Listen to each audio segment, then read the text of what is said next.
যে এদের মাযহাব আলাদা, আমাদের মাযহাব আলাদা, এরা আহলে হাদিস, এরা গায়র মুকাল্লিদ, এরা লামা জাবি, এরা ভালো মানুষ নয়। আসসালামু আলাইকুম ওয়া রাহমাতুল্লাহি ওয়া বারাকাতুহু।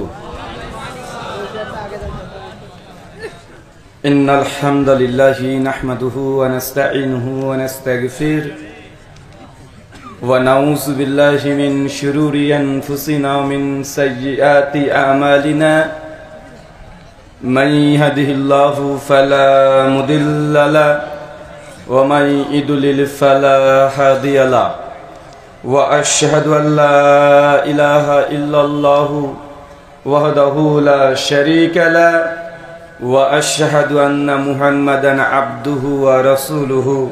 আম্মা বা'দ, ফাইন্না খায়রাল হাদিসি কিতাবুল্লাহ ওয়া খায়রাল হাদী হাদী মুহাম্মাদ সাল্লাল্লাহু আলাইহি ওয়াসাল্লাম ওয়া শাররাল উমুরি মুহদাসাতুহা ওয়া কুল্লু মুহদাসাতিন বিদআহ ওয়া কুল্লু বিদআতিন দালালা ওয়া কুল্লু দালালাতিন ফিন্নার।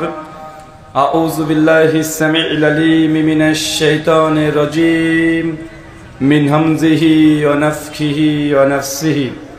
ইয়া আইয়ুহান নাসু তাকু রাব্বাকুমুল্লাযী খালাকাকুম মিন নাফসিন ওয়াহিদা ওয়া খালাকা মিনহা যাওজাহা ওয়া বাসসা মিনহুমা রিজালান কাসীরাও ওয়া নিসাআ ওয়াত্তাকুল্লাহাল্লাযী তাসাআলুনা বিহি ওয়াল আরহাম ইন্নাল্লাহা কানা আলাইকুম রাকীবা। ইয়া আইয়ুহাল্লাযীনা আমানুত্তাকুল্লাহ ওয়া কুলু কাওলান সাদীদা ইউসলিহ লাকুম আমালাকুম ইয়াগফির লাকুম যুনুবাকুম ওয়া মান ইউতিল্লাহা ওয়া রাসূলাহু ফাকাদ ফাযা ফাওজান আযীমা।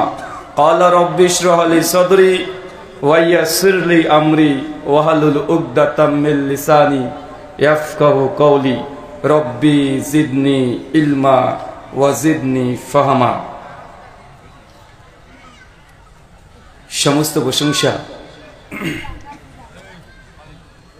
সেই মহান সত্তা আল্লাহ সুবহানাহু ওয়া তাআলার জন্য, যিনি আমাদের সৃষ্টি করেছেন। শরীর সৃষ্টি করেননি, এই পৃথিবীতে সহস্র কোটি মাখলুকাত সৃষ্টি করার পরেও যিনি আমাদের এই মানব জাতিকে সর্বশ্রেষ্ঠ জাতি, সর্বশ্রেষ্ঠ মাখলুকাত এবং সর্বশ্রেষ্ঠ নবী মুহাম্মাদে আরবি সাল্লাল্লাহু আলাইহি ওয়াসাল্লামের উম্মত হিসেবে প্রেরণ করেছেন, সেই মহান সত্তা আল্লাহ সুবহানাহু ওয়া তাআলার সংক্ষিপ্ত শুকরে সুজুদ আদায় করি তার নিজের শেখানো ভাষা দিয়ে। সকলে এক বাক্যে পড়ি আলহামদুলিল্লাহ।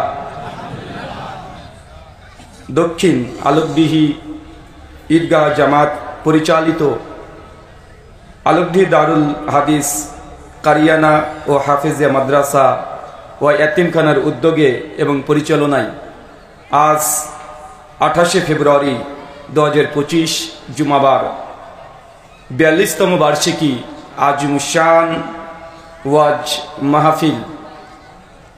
মহান সত্তা আল্লাহ সুবহানাহু ওয়া তাআলার কাছে দোয়া, এই প্রার্থনা, আল্লাহ সুবহানাহু ওয়া তাআলা, আমরা মানুষ, আমরা কম বেশি ছোট বড় ভুল ত্রুটি বিচ্যুতি গুনাহ পাপ অন্যায় করে থাকি। আজকের এই আলোচনা সভার ওসিলায় আমাদের পেছনের ছোট ছোট গুনাহগুলোকে তুমি ক্ষমা করে দাও। সকলে পড়ি আমিন। মহান সত্তা আল্লাহ সুবহানাহু ওয়া তাআলার কাছে দোয়া, এই প্রার্থনা, আল্লাহ সুবহানাহু ওয়া তাআলা আজকের এই আলোচনা সভা থেকে সফল করার জন্য যারা সার্বিক দিক দিয়ে সাহায্য এবং সহযোগিতা করেছেন, তাদের প্রত্যেকের স্বতন্ত্রভাবে নাম ধরে ধরে শুকরিয়া আদায় করা সম্ভব নয়। তারপরেও আজকের এই চলন্ত সভার সভাপতি সাহেব, সহ সভাপতি, অতিথি এবং বিশেষ অতিথি সহ দূর দূরান্ত থেকে যেসব দিনী ভাই এবং বোনেরা, পাশাপাশি যারা সোশ্যাল মিডিয়া প্ল্যাটফর্ম থেকে এখন দেখছেন বা পরবর্তী সময় দেখবেন, আল্লাহ সুবহানাহু ওয়া তাআলা তুমি তাদের প্রত্যেকের নেক নিয়াত এবং নেক আমলগুলোকে কবুল করে নাও। সকলে পড়ি আমিন। মহান সত্তা আল্লাহ সুবহানাহু ওয়া তাআলার কাছে দোয়া, এই প্রার্থনা, আল্লাহ সুবহানাহু ওয়া তাআলা আজকের এই আলোচনা সভাটিকে সফল করার জন্য যারা অর্থ, শ্রম, মেধা, অক্লান্ত পরিশ্রম, দোয়া এবং পরামর্শ দিয়ে সহযোগিতা করেছেন, তাদের প্রত্যেককে তুমি তার প্রতিদান যাজা দান করে সকলে পড়ি আমিন। সম্মানিত সুধী, বাদ মাগরিব থেকেই বিভিন্ন আলোচক তারা পবিত্র কোরআনুল কারীম এবং হাদিসে মুবারাকা থেকে অনেক গুরুত্বপূর্ণ আলোচনা আপনাদের সামনে পেশ করেছেন। আজকের এই আলোচনা সভার অন্তিম লগ্নে আপনাদের সামনে উপস্থিত হয়েছি নির্দিষ্ট একটি বিষয় ভিত্তিক আলোচনা করার উদ্দেশ্যে। আজকে যে বিষয়ে গুরুত্বপূর্ণ আলোচনা হবে, আলোচ্য বিষয় যে আমলে জান্নাতে ঘর পাওয়া যায়। কি বললাম বলেন তো, আরো জোরে বলেন। আচ্ছা, কে কে জান্নাতে ঘর চান একটু হাত তোলেন তো। মাশাআল্লাহ, তুমি কবুল করো, আমিন। আলোচ্য বিষয় থেকে অবগত হচ্ছেন যে আজকে এমন কিছু আমল ইবাদতের কথা বলবো যে আমল ইবাদতগুলো যদি দুনিয়াতে আপনি করতে থাকেন আর এমন অবস্থায় যদি মৃত্যুবরণ হয়, ইনশাআল্লাহ জেনে রাখেন দুনিয়াতে থাকা অবস্থাতেই পরকালে জান্নাতে আল্লাহ সুবহানাহু ওয়া তাআলা আপনার জন্য সুন্দর চমৎকার একটা ঘর আগে থেকে নির্মাণ করতে থাকবেন। দুনিয়াতে আমল করতে থাকবেন, জান্নাতে ঘর তৈরি হতে থাকবে। এ বিষয়ে কোরআন সুন্নাতে একাধিক দলিল প্রমাণ আলহামদুলিল্লাহ মজুদ আছে। আমাদের আলোচকদের কাজ যে গোটা কোরআন সুন্নাকে ঘেটে ঘেটে, কারণ এক জায়গাতে এতগুলো কোরআনের আয়াত বা হাদিস পাওয়া সম্ভব নয়, তাই কোথায় কোথায় আছে, কোন গ্রন্থে আছে, ঘেটে ঘেটে নিংড়িয়ে এর সনদ যাচাই বিচার করে তারপরে মানুষের সামনে আমরা কথা বলি যেন আপনাদের উপকার আসে। আলোচ্য বিষয় যে আমলে জান্নাতে ঘর পাওয়া যায়। কোরআনুল কারীম সূরা জুমার সূরা নম্বর 39 আয়াত নম্বর 18 আপনাদেরকে লক্ষ্য করে আল্লাহ সুবহানাহু ওয়া তাআলা কোরআনুল কারীমে একটি মেসেজ দিচ্ছেন। আসেন আপনাদেরকে আল্লাহ সুবহানাহু ওয়া তাআলা কি জানাতে চেষ্টা করছেন আমরা প্রথমে শুনে নিই। আল্লাহ বলছেন, আল্লাযীনা ইয়াসতামিউনাল কওল ফায়াত্তাবিউনা আহসানা উলাইকা আল্লাযীনা হাদাহুমুল্লাহ উলাইকা হুম উলুল আলবাব। বাংলা ভাব অনুবাদ, আল্লাযীনা ইয়াসতামিউনাল কওল, যারা মনোযোগ দিয়ে কথা শ্রবণ করে। চাচা বলেন তো কি বলছে? তার মানে বোঝা যাচ্ছে যে আল্লাহ সুবহানাহু ওয়া তাআলা আমাদের বলছেন যে তোমরা মনোযোগ দিয়ে কথাগুলো শ্রবণ করো। যারা শুনবে, এরা কিছু মানুষের বৈশিষ্ট্য যে তোমরা মনোযোগ দিয়ে কথা শ্রবণ করো। এই আয়াত থেকে আমরা বুঝি যে আমাদের কথা শুনতে হবে। কথা কে বলছে এটা গুরুত্বপূর্ণ নয়, বরং কার কথা বলা হচ্ছে এটাই গুরুত্বপূর্ণ। অনেক সময় রাস্তা একটা ফকিরও একটা ইউনিভার্সিটির প্রফেসরকে এমন একটা পরামর্শ দিতে পারে যে ইউনিভার্সিটির প্রফেসরের গোটা লাইফ স্টাইল পরিবর্তন হতে পারে, কি পারে না? তার মানে কথা কে বলছে এটা গুরুত্বপূর্ণ নয়, কার কথা বলা হচ্ছে, কার কথা আপনি বলছেন এটা হচ্ছে গুরুত্বপূর্ণ। কিন্তু অনেক সময় মানুষকে দেখবেন যেমন আলোচনা সভা হয়, অনেকেই দূরে বসে থাকে, আলোচনা শুনতে চায় না, বিভিন্ন অজুহাত পেশ করে যে এদের মাযহাব আলাদা, আমাদের মাযহাব আলাদা, এরা আহলে হাদিস, এরা গায়রুল মুকাল্লিদ, এরা লামা জাবি, এরা ভালো মানুষ নয়। আছে না নাই? কিন্তু আল্লাহ সুবহানাহু ওয়া তাআলা বলছেন আল্লাযীনা ইয়াসতামিউনাল কওল, যারা মনোযোগ দিয়ে কথা শ্রবণ করে, মানে আপনি বাধ্য কথা শুনতে। একটা হিন্দু পণ্ডিত যদি এলাকায় এসে আপনাকে বলে যে মুসলমান তোমরা কেন বাংলাদেশে এত সুদযুক্ত অর্থনীতি চলছে, তোরা মুসলমান কেন তুমি সুদ খাচ্ছ, অথচ তোমাদের নবী বলেছে যে ব্যক্তি জেনে বুঝে 1 টাকা সুদ খায়, মায়ের সঙ্গে জেনা করলে যে পাপ, তুমি একাই সে পাপ করছো, লোক হোক হিন্দু। তারপরে কথা ঠিক না ভুল? তার মানে কথা হিন্দু বলছে না খ্রিস্টান বলছে, পাগল বলছে না ভালো মানুষ বলছে, এটা গুরুত্ব রাখে না। যদি সেই কথা কোরআনুল কারীম অথবা হাদিসে মুবারকের মধ্যে মজুদ থাকে, যেই বলুক সে কথা আমরা মানতে বাধ্য কি বাধ্য নই? কেউ যদি একজন খ্রিস্টান এসে বলে যে তোমরা মুসলমান, তোমরা কেন এত বিড়ি খাও, কেন তো জর্দা খাও, কেন তো বাবা খাও, আলাপাতা খাও, নিষিদ্ধ দ্রব্য প্রসঙ্গে কোরআনুল কারীম সূরা মাইদা সূরা 5 আয়াত 90 আল্লাহ জানিয়ে দিয়েছেন, ইয়া আইয়ুহাল্লাযিনা আমানু ইন্নামাল খামরু ওয়াল মাইসির, নিশ্চয় মদ এবং জুয়া সবগুলো হারাম, শয়তানের কাজ। মুসলমান তারপরে তোমরা মদ খাও, কেন জুয়া খেলো, লোকটা হোক খ্রিস্টান। কথা ঠিক না ভুল? তার মানে আমরা কোরআনের এই আয়াত থেকে বুঝলাম আল্লাযীনা ইয়াসতামিউনাল কওল, যারা মনোযোগ দিয়ে কথা শ্রবণ করে। মুমিনের বৈশিষ্ট্য, তারা সবার কথা শুনবে। শুধু শুনলেই হবে না, বক্তার সব কথা শুনলাম আর মেনে নিলাম, এটা আপনার দায়িত্ব নয়। আল্লাহ শোনার পরে শর্ত দিয়েছেন, কি দিয়েছেন? ফায়াত্তাবিউনা আহসানা। শোনার পরে বক্তার যে কথা হলো দামি কথা, উত্তম কথা, ভালো কথা, সেই কথাগুলোরই গ্রহণ করো, সেগুলো ইত্তেবা অনুসরণ করো। তার মানে আজকে আমি যে কথাগুলো বলবো সব কথা মানা যাবে না। কি বললাম? আমার পূর্বের বক্তা যে কথা বলে গেছে যদি মনে করেন সব কথা মানবো, সব কথা মানা যাবে না। আল্লাহ শর্ত বেঁধে দিয়েছে, যার কথা শুনবেন ফায়াত্তাবিউনা আহসানা, তার মধ্যে থেকে উত্তম জিনিস, ভালো কথা, গুড কথা, এই কথাগুলোকে গ্রহণ করো। এখন সমস্যা তো এটাই, হুজুর আমরা তো সাধারণ মানুষ, কোনটা ভালো কথা কোনটা মন্দ কথা কিভাবে বুঝবো? আমরা তো জানি যে সব জায়গায় সুর দিয়ে বক্তব্য দেয়, তার কথা আমার ভালো লাগে, যদিও সুর দেওয়া যাবে কি যাবে না এই মাসালা আমি বলছি না, আমি জায়েজ মনে করি, আমি প্রতিবন্ধকের সৃষ্টি করতে যাচ্ছি না। মানে আপনার কাছে কোনটা ভালো কোনটা মন্দ এটা বিচার কিভাবে করবেন? চলেন আমি না বলে আমি হাদিসে মুবারাকা থেকে একটা হাদিস পড়ে শোনাই। সে মুসলিম কিতাবুস সালাত হাদিস নাম্বার 850, আল্লাহ নবী বলছেন ফাইন্না খায়রাল হাদিসি কিতাবুল্লাহ, সব চাইতে উত্তম কথা, দামি কথা কার কথা? আল্লাহর কিতাবের কথা।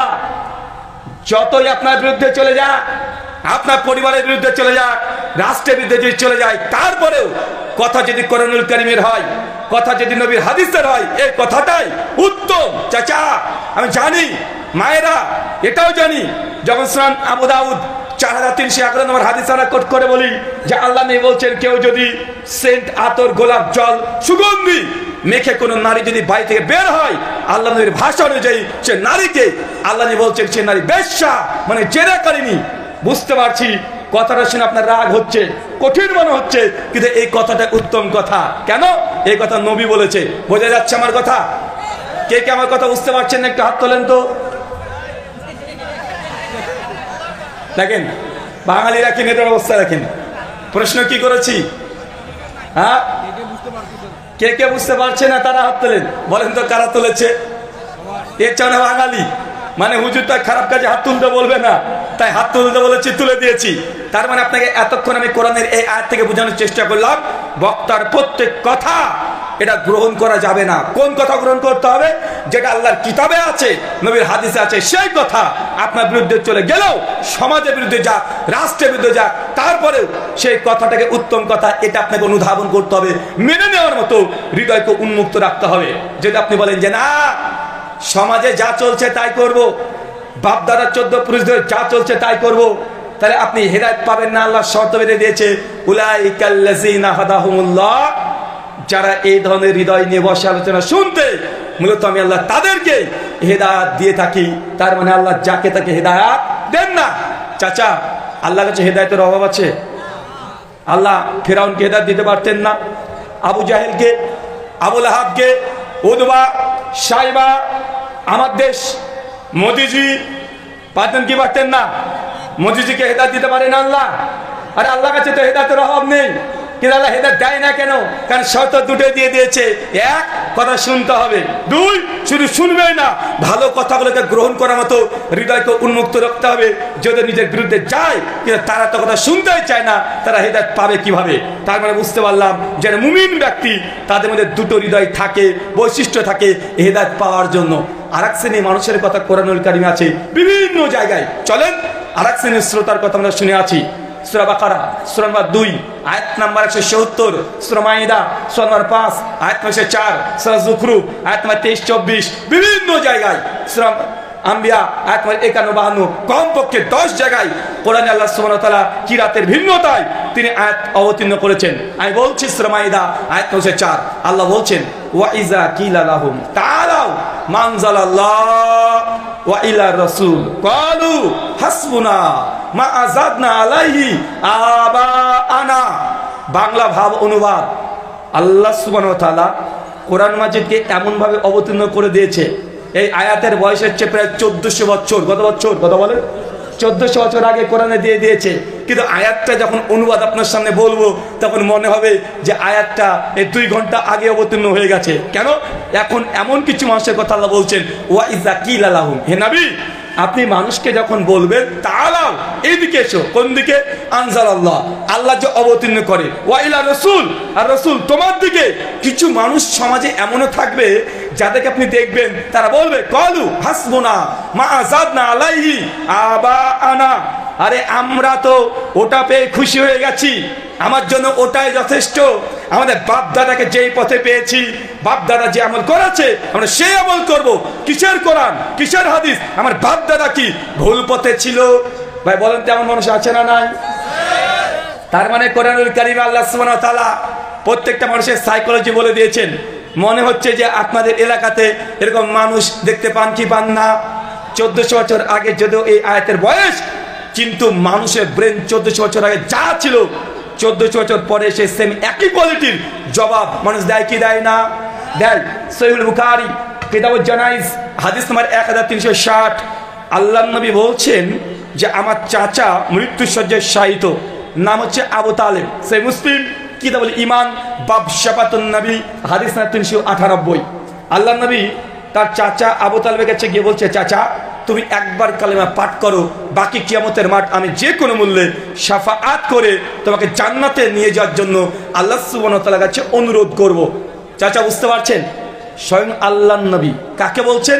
নিজের চাচাকে, মৃত্যুশয্যায় শায়িত আছে। সঙ্গে সঙ্গে চাচা তার মন এই কথা সাক্ষ্য দিচ্ছে যে আমার ভাতিজা মুহাম্মদ জিন্দেগিতে কোনো মিথ্যা কথা বলেনি, কখনো কারোর সঙ্গে আমানতের খেয়ানত করেনি। আমার ভাতিজা যে দাবি করছে যে তার কাছে হেরা গুহাতে জিবরিল এসেছে ওহী নিয়ে, তিনি যে নবী দাবি করছে, এই দাবির মধ্যে আবু তালেবের কোনো সন্দেহ নেই। কারণ তিনি জানে যে তার ভাতিজাকে ছোট থেকে তাকে প্রতিপালন করছে। মন চায় কালেমাটাকে পাঠ করে নিতে। যখনই কালেমা পাঠ করতে যাই ওই মুহূর্তে অবস্থায় পাশে দাঁড়িয়ে আছে একদম আরবের শেষ মাকার সব চাইতে বড় শয়তানের ওলি আবু জাহেল, আবু লাহাব, উদবা, সাইবা। এরা পাশ থেকে বলছে, আবু তালেব কি ব্যাপার, তুমি কি তোমার বাপ দাদার ধর্ম আব্দুল মুত্তালিবের ধর্মকে ত্যাগ করে দিয়ে এই মুহাম্মদ যে এতিম ছেলে আমরাই খেতে দিলাম, আমরাই পড়তে দিলাম, আরে আমরাই যাকে বড় করলাম খাওয়া দাওয়া করে, বাবা নেই ছাগল চড়াই, এই ব্যক্তির ধর্মকে তুমি গ্রহণ করবে? আবু তালেবের মনটা আবার ওই দিকে চলে যায়। শেষ পর্যন্ত আবু তালেব কালেমে শাহাদাত পাঠ করে না। চাচা মনে রাখবেন, যখন কোরআনের কথা বলা হবে, যখন হাদিসের কথা বলা হবে, যদি আপনার সমাজের বিরুদ্ধে চলে যায়, আপনার নিজের আমলের বিরুদ্ধে চলে যায়, আপনার জবান থেকে যদি এই কথা বের হয় যে বাপ দাদা যে পথে আছে সেই পথে থাকবো, কোরআনে কি আছে হাদিসে কি আছে দেখার দরকার নেই, এই জবাবটা এটা মুমিনের জবাব নয়, এটা আবু জাহেলের জবাব। এরকম মানুষ আছে না নাই? একটু 19-20 হয়ে গেলেই হয়। আপনি আজকেও চেক করেন, আজকেও করেন, এরকম মানুষ পেয়ে যাবেন। আমি কয়েক বছর আগে একজন হিন্দু পণ্ডিতের কাছে গিয়েছি। পণ্ডিতের কাছে গিয়ে বলছি যে পণ্ডিতজি আপনারা যে মূর্তি পূজা করেন, তো মূর্তি পূজা কেন করেন? উনি তখন বলছেন আমাদের শাস্ত্রে আছে। আমি বলছি কোথায় আছে? উনি তখন টেনশনে পড়ে যায়, আসলে তাই তো, কোথায় মূর্তি পূজার কথা আছে, কোথায় খুঁজে পাবে?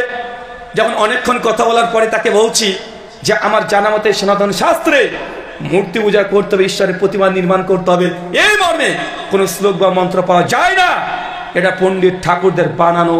তখন উনি টুক করে বলছে, ভাইজান আসলে আমরাও জানি আমাদের শাস্ত্রে মূর্তি পূজার কথা নাই।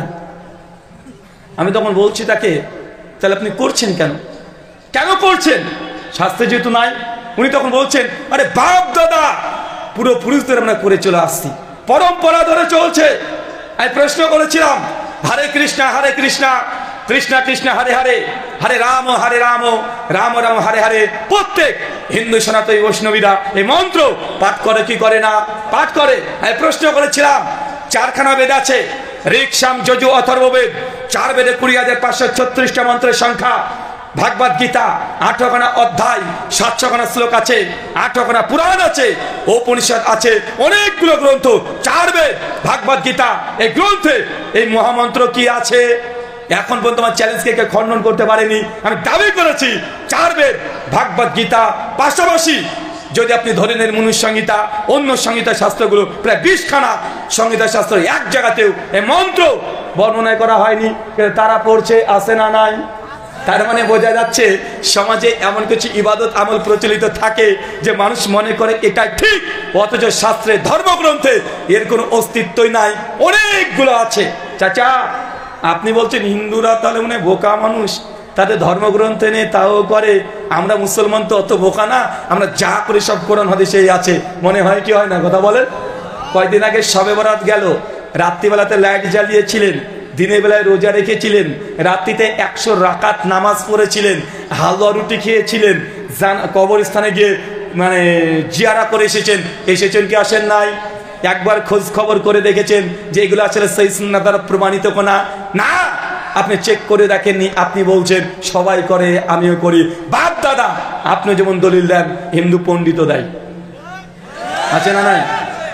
শোনেন, আলোচনা শুরুর আগে ব্রেনটাকে পরিষ্কার করতে হবে।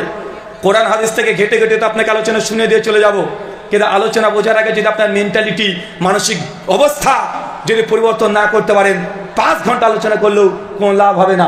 জেনে রাখেন, সমাজে অনেক কিছু চলছে ধর্মের নামে, যেগুলো ধর্ম না। চলেন কয়েকটা আপনাকে উদাহরণ দিই। ধর্ম না, যারা যুবক তরুণ ছেলেরা আছে তাদের কাছে আমার প্রশ্ন একটা ছোট্ট, একদম সাদা মানে সাদা প্রশ্ন। আমার সাদা মানে কোনো কাদা নাই ভাই। ভাই বলেন তো 14ই ফেব্রুয়ারি কয়েকদিন আগে গেল কি গেল না? 14ই ফেব্রুয়ারি দিনটাকে কি দিবস বলা হয়? ভালোবাসা দিবস। আরে ভাই বাংলায় বলেন কেন, ইংরেজিতে বলেন? Valentine day. মাশাআল্লাহ। যারা মাধ্যমিক পাস করেছেন কে কে হাত তোলেন একবার? মাত্র 2 জন। আরে মাধ্যমিক মানে এসএসসি মানে ক্লাস 10 কে কে? এই কয়জন? মাশাআল্লাহ। আচ্ছা বলেন তো, ভালোবাসা দিবস ইংলিশ কি? Valentine day. পৃথিবীর কোন ডিকশনারিতে আছে?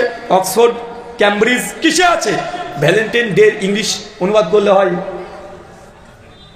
ভ্যালেন্টাইন ডে ইংলিশ বাংলা করলে ভালোবাসা দিবস। আরে আমরা যতটা টুটাবাটা মানে ইংরেজি জানি, ভালোবাসা দিবস ট্রান্সলেশন ইংলিশে করলে হবে লাভ ডে। কি ডে? লাভ ডে। বিশ্ব ভালোবাসা দিবস যদি ইংলিশ করে ইন্টারন্যাশনাল লাভ ডে বা ন্যাশনাল লাভ ডে বা গ্লোবাল লাভ ডে বা ওয়ার্ল্ড লাভ ডে, এগুলো তো হওয়ার কথা, কিন্তু না হয়ে ভ্যালেন্টাইন ডে হলো কিভাবে? কিভাবে হলো? আরে জিন্দগিতে তো এরকম কোনো ডিকশনারি নেই যে ভ্যালেন্টাইন ডে মানে তার বাংলা মানে ভালোবাসা দিবস, তার মানে ডাল মে কুছ কালা হে नहीं, बल्कि পুরো ডালই কালা হে। মানে গোটা ডালটাই অপবিত্র হয়ে আছে, মানে আপনি এখনো বুঝতে পারেননি। চলেন আচ্ছা বলেন তো চাচা, 25শে ডিসেম্বর এই দিনটা কি দিন? বড়দিন। মাশাআল্লাহ। 25শে ডিসেম্বর কি দিন? বড়দিন তো। আচ্ছা যারা শিক্ষিত আছেন, ক্লাস 10 পাস করেছেন, টাইমের দিক থেকে বড়দিন কয় তারিখ? 365 দিনের মধ্যে সময়ের দিক থেকে। আরে আমার কথা বিশ্বাস না করলে হাতে মোবাইলটা আছে, মোবাইলটা নেন, চলে যাবেন গুগল, দামাত বারকাতুন আলিয়া, তাকে প্রশ্ন করেন যে মামু বলো তো গোটা বিশ্বের 365 দিনের মধ্যে সবচেয়ে বড়দিন কয় তারিখ? আপনাকে অ্যান্সার করবে 22শে জুলাই। যদি গুগলে খুঁজে না পান, চ্যাট জিপিটি হাফেজাল্লাহ আছে না নাই? চ্যাট জিপিটি আছে না? মানে তার ভয়ঙ্কর। তাকে প্রশ্ন করে ডিরেক্ট উইথ রেফারেন্স থেকে অ্যান্সার করে কি করে না? এখনই আমার বক্তব্য চেক করে দেখে নেন, দেখেন পরিষ্কার জানবে 22শে জুলাই এটা হচ্ছে দুনিয়ার সবচাইতে দিন হয় বড় আর রাত হয় ছোট। তার মানে বোঝা যাচ্ছে 25শে ডিসেম্বরকে বলছে বড়দিন।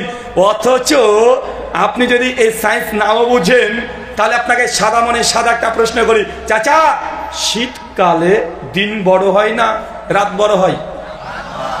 শীতকালে দিন ছোট না বড়? ছোট। ডিসেম্বর মাস কয়েক মাস আগে গিয়েছে, তখন শীতকাল না গরমকাল? তো ডিসেম্বর মাস যদি শীত হয় তো দিন ছোট হবে না বড় হবে? তো 25শে ডিসেম্বর দিন ছোট ছিল না বড় ছিল? আরে 25শে ডিসেম্বর, 22শে ডিসেম্বর গোটা বিশ্ব জগতের 365 দিনের মধ্যে 22 তারিখ ডিসেম্বরের সবচেয়ে ছোট দিন। কেন? শীতের দিন ছোট হয় রাত বড় হয়, কিভাবে ছোট দিনকে বড় দিন বানিয়ে দিয়েছে? আছে না নাই? তার মানে বোঝা যাচ্ছে সমাজে এমন কিছু কথা আছে, এমন কিছু চলছে আপনি দেখছেন, তারপরেও আপনি ভুল জানেন। আছে না নাই? আচ্ছা আর একটা উদাহরণ দিই আপনাকে। চাচা ওই মাঠ ক্ষেত খামার দেখলাম আসতে, অনেক অঞ্চলটা জুড়েই ক্ষেত খামার কৃষি কাজ আপনারা করেন। মাঠের মধ্যে দেখবেন যখন গরু চড়ে, ওই সময় একটা সাপ আসে, সেই সাপটা এসে গরু বাট থেকে দুগ্ধ খেয়ে পালিয়ে যায়, আপনার গরু দুধ শুকিয়ে দেয়। আছে না নাই? আর আছে না নাই? ওই সাপটার নাম কি গো? দারহাস। নাটোরে বলে দুধরাস, আর আপনাদের এখানে দারহাস। আচ্ছা যাই হোক, নাম সে রামশ্যাম যদু মধু যাই একটা আছে, তো দারহাস সাপ আপনার গরু দুধ খেয়ে পালিয়ে যায় না? যায় কি যায় না? যায় তো। আচ্ছা যারা একটু পড়াশোনা করেছেন বায়োলজি নিয়ে, বলেন তো সাপ কি দুধ খেতে পারে? সাপ দুধ খায়? আরে সাপকে যদি জোর করে দুধ খাইয়ে দেন, ওই সাপ 7 থেকে 8 ঘন্টা জীবিত থাকবে, তারপরে পটল তুলবে। পটল তোলা বোঝেন তো, মানে চিটপটান, মানে ডেট, মানে মৃত্যুবরণ করবো ওখানে। কেন? কারণ দুধ খাওয়ার পরে দুধকে হজম করার জন্য যে এনজাইমের প্রয়োজন শরীরে পরিপাকতন্ত্র দরকার, সেই এনজাইম সাপের শরীরে নাই। সাপকে জোর করে দুধ খাইয়ে দেন, 7 থেকে 8 ঘন্টা পরে সাপ মারা যাবে। কিন্তু চাচা আপনি যে এখনই বলেন সাপ গরু দুধ খায়, আপনি কি খেতেও দেখেছেন? আপনার গরু নাকি দুধ খেয়ে পালিয়ে গেছে। অনেক সিনেমাতে দেখায় যে সাপে যদি কেটে দেয় তাহলে নায়ক নায়িকা বেহুলা লক্ষিন্দার কত কি আছে, অমনি এসে দুধ দিয়ে দিচ্ছে, সাপ এসে খেয়ে আবার দুধ তুলে নিয়ে চলে যাচ্ছে। দেখা যায় কি যায় না? আমাদের ইন্ডিয়া উত্তর প্রদেশে বড় মন্দির আছে, শিব মন্দির, মনসা মন্দির। মনসা ও সাপের দেবী, শিব তার গলায় সাপ আছে, শিবের লিঙ্গ পূজাও করা হয়। আমাদের হিন্দু সনাতনীদের বিশ্বাস যে বৈশাখ মাসে ওই সময় কেউ যদি সাপকে যদি দুধ দেয় তাহলে সেই সাপ কখনো কাটবে না তাকে। এই জন্য প্রতিদিন কুইন্টাল কুইন্টাল 100-150 কুইন্টাল দুধ ওই সাপকে গিয়ে দেয়। তো দুধগুলো খায় কে? কেউ খায় না, ঠাকুরে খায়। 4 বছর আগে ভারতবর্ষে উত্তরপ্রদেশে এটা নিয়ে গবেষণা হয়েছে। কিছু সেকুলার আছে যারা বলছে আমরা সায়েন্সে পড়েছি, বিজ্ঞানে পড়েছি, সাপ দুধ খেতে পারে না। প্রতিদিন মন্দিরে 100 কুইন্টাল 200 কুইন্টাল মন্দিরে দুধ দেওয়া হচ্ছে। দুধ খায় কে তবে তাহলে? তো দেখা যাচ্ছে যেই শিবলিঙ্গের উপরে দুধ ঢালা হচ্ছে ওই দিক দিয়ে মন্দিরের তল দিয়ে পাইপ করা হয়েছে, মন্দিরের পেছন দিয়ে বড় বড় ড্রাম লোড হচ্ছে, ওই দুধ ট্যাকে করে লোড করে নিয়ে দোকানে দিচ্ছে। ওই দুধকে আবার কাস্টমার কিনছে, আবার মন্দিরে দিচ্ছে, আবার চলে যাচ্ছে, আবার দিচ্ছে, সার্কুলার চলছে। তার মানে পরিষ্কার ব্যবসা, ব্যবসাকে ব্যবসা নয়। চাচা আপনি ভাবছেন হিন্দুরা এই ব্যবসা করে, খুব খুশি না? খুব খুশি। আরে আপনি এই ব্যবসা করেন, আরে আপনার মধ্যেও আছে। চলে যান, আপনার দিনাজপুরে তো অনেকগুলো আছে। জিলেপি আছে না অনেক? জিলেপি মানে বুঝেন তো? আরে সুন্নি সুন্নি কিছু নাম বলতে হবে নাকি? আর তাহেরি কোম্পানি ধরে নেন, আছে না? নাই দেবেন মাজারে প্রতিদিন যে পরিমাপের ওই চাদর দেওয়া হয়, প্রত্যেকদিন যে পরিমাপে চাদর দেওয়া হয়, চাদর যদি 1 মাস ওই কবর থেকে না তুলে তাহলে এরকম প্যান্ডেল একটা লোড হয়ে যাবে। চাদর যায় কোথায়? চাদর যায় কোথায়? কোনো জায়গায় যায় না। ওই প্রতিদিন যা জমা হচ্ছে রাত্রিবেলাতে চাদরগুলো নিয়ে আবার দোকানে বিক্রি করা হয়। পরের দিন কাস্টমার এসে আবার ওই চাদর নেয়, আবার মাজারে দেয়, আবার আসে, আবার যায়। এইভাবে সার্কুলার ব্যবসা আছে না? নাই, আছে। তার মানে তোমার মতো হুজুর আর হিন্দুদের ঠাকুর দুটোই সমান সব জায়গাতে। মানে ধর্মের নামে কিছু অসামাজিক কাজ চলছে। আলোচ্য বিষয় যে আমলে জান্নাতে ঘর পাওয়া যায়। আমি এই দিকে আর গেলাম না, আলোচনা শোনার পূর্বে আপনাকে আমি এতটুকু বোঝানোর চেষ্টা করলাম, বক্তার সব কথা মানা যাবে না। সমাজে অনেক কথা আছে যে বক্তার শুরুতে বলে বাবারে আল্লাহ সুবহানাহু ওয়া তাআলা 18,000 মাখলুকাত সৃষ্টি করিয়াছেন, বলে কি বলে না? যারা বিজ্ঞান জানে, সায়েন্স জানে, অন্তত কিছু না জানলেও ন্যাশনাল জিওগ্রাফি চ্যালেঞ্জ দেখেছে। অর্থাৎ গুগল মামুকে যদি এখনই প্রশ্ন করে দেওয়া হয় পৃথিবীতে কতগুলো সৃষ্টি জগতের মধ্যে কতগুলো প্রাণীর অস্তিত্ব পাওয়া যায়, গুগল চট করে জবাব দিয়ে বলছে প্রায় 1,67,000 প্রাণীর অস্তিত্ব বিজ্ঞানী পেয়ে গেছে। ডিসকভার মানে আবিষ্কার কোনো শেষ হয়নি। কথা বুঝেননি মনে হয়? তো হুজুর বলছে যে 18,000, কিন্তু আমরা দেখছি প্রায় 1,67,000 প্রাণীর অস্তিত্ব পাওয়া যায়। শুধু সামুদ্রিক প্রাণী মাছ এর প্রজাতি আছে প্রায় 9,000 প্রজাতি, শুধু মাছই আছে। হুজুর বলছে 18,000 মাখলুকাত। তখন কে ঠিক? যা দেখছি তা ঠিক না হুজুরের কথা ঠিক? নাহাল 16 আয়াত নম্বর 18 সূরাতুল ফাতিহা রব্বুল আলামিন ইবনে কাসির রাহিমাহুল্লাহ 701 জন্ম 774 মৃত্যু 750 বছর আগে এই কোরআনের আয়াতে তাফসীর করতে গিয়ে বলছেন রব্বুল আলামিন যে আল্লাহ সৃষ্টি জগতের রব। এর অর্থ আল্লাহ সুবহানাহু ওয়া তাআলা আসমান জমিনে কত কোটি যে মাখলুকাত সৃষ্টি করেছেন। মানুষ আর জিন যদি গুনতে শুরু করে আল্লাহর মাখলুকাত সৃষ্টি গুনে শেষ করতে পারবে না। আল্লাহর এত মাখলুকাত আছে। সূরা নাহাল আয়াত নাম্বার 18। কিন্তু হুজুর বলছে 18,000 আছে না? নাই। আরো শুনবেন নাকি? সমাজে ভুল ভুল কথা শুনবেন। আর একজন আলোচকের কথা বলছি, নাম নেব না, তাকে ভালোবাসি, শুধু আপনাকে সাবধান সতর্ক করার জন্যই বলছি। একজন তাফসীরকারক তাফসীর করছেন আল্লাহ হচ্ছে আর-রাজ্জাক, তিনি হচ্ছে রিজিক দাতা। কিভাবে প্রমাণ করছে? বলছে যে একদিন নবী সুলাইমান আলাইহিস সালাম আল্লাহকে বলছে আল্লাহ তুমি তো গোটা সৃষ্টি জগতের বাদশা, তুমি গোটা সৃষ্টি জগতের বাদশা, আর আমি নবী সুলাইমান এই পৃথিবীর বাদশা। তো আমার ইচ্ছে হয়েছে আমি গোটা সৃষ্টি জগৎকে 1 বছর আমি খাওয়ান দেবো, মানে খেতে দেব। তখন আল্লাহ বলছে, সুলাইমান তুমি পারবে না, আমার এই সৃষ্টি জগৎ অনেক বড়। সুলাইমান বলছে, আল্লাহ যদি 1 বছরের জন্য না পারি 1 মাসের জন্য দাও। না, তবুও পারবে না। আল্লাহ 1 সপ্তাহের জন্য দাও, তাও পারবে না। আল্লাহ 1 দিনের জন্য দাও, তাও পারবে না। আল্লাহ 1টা দিনের 1টা বেলার জন্য দাও। আল্লাহ দেখছেন সুলাইমান এত জেদ করছে, আচ্ছা যাও, ইজাজত অনুমতি তোমাকে দিয়ে দিলাম, তুমি আগামী কাল লাঞ্চের দাওয়াত দাও গোটা বিশ্বের সৃষ্টিকুল যা আছে। নবী সুলাইমান তখন জিনদের বাদশাকে ডাকছে, জিনদের বাদশা তাড়াতাড়ি আসো। জিনু সামনে চলে এসেছে আলিফ লাইলার মতো, একদম জাহাপানা, কি চান বলেন। তখন নবী সুলাইমান বলছেন যে আগামীকাল 1 বেলা লাঞ্চের টাইমে করে সৃষ্টি জগৎকে খাবো। যাও, আকাশে যত পাখি আছে, সমুদ্রের তলে যত মাছ আছে সব ধরে নিয়ে এসো, গরু ছাগল দুম্বা উট যা আছে সব ধরে নিয়ে এসো, রান্না করো। জিন সঙ্গে সঙ্গে শুনে একদম যা প্রাণী আছে ধরে নিয়ে চলে এসেছে, রান্না করেছে। রান্না করে প্রায় 50 কিলোমিটার শুধু খাবার আর খাবার। কত কিলোমিটার? আপনাদের এই গ্রাম থেকে 50 কিলোমিটার কত দূর হবে? রংপুর, একদম রংপুর চলে যাবে। চিন্তা করছেন, যেদিকে তাকাচ্ছে খাবার আর খাবার। পরের দিন সকালবেলায় পৃথিবীর সমস্ত প্রাণী চলে এসেছে দাওয়াত গ্রহণ করতে। নবী সুলাইমান দাওয়াত দিয়েছে, সবাই চলে এসেছে, লাইন দিয়ে দাঁড়িয়েছে। সমুদ্রতে একটা মাছ উঠে বলছে, সুলাইমান খেতে দাও। নবী সুলাইমান বলছেন, এই মাছ লাইনে দাঁড়া। আরে লাইন টাইন মানি না। সুলাইমান নবী বলছেন, সব সময়তে বে লাইনে কিছু ব্যক্তি থাকে, জিন এই মাছকে আগে 2 টুকরা খেতে দিয়ে ওকে পানিতে আগে পাঠাও, নচেত লাইনকে ভঙ্গ করছে। জিন ভাবছে মাছ আর কতটুকু খাবে রে বাবা। ও টুক করে মুরগির একটা রাং মানে রোজ তুলে মাছকে দিয়েছে, খা, কে পানির তলে যা। মাছ টুক করে গিলে নিয়ে আবার হা আরো দাও। তখন টুক করে গোটা মুরগি ঢুকিয়ে দিয়েছে, আবার গিলে নিয়েছে, আরে আরো দাও। রাগে একটা ছাগল ঢুকিয়ে দিয়েছে, টুক করে খেয়ে নিয়ে আবার হা আরো দাও। মাছও রেগে গেছে, সুলাইমান নবীও রেগে গেছে, খাই কত রে? আরে 1টা মাছ।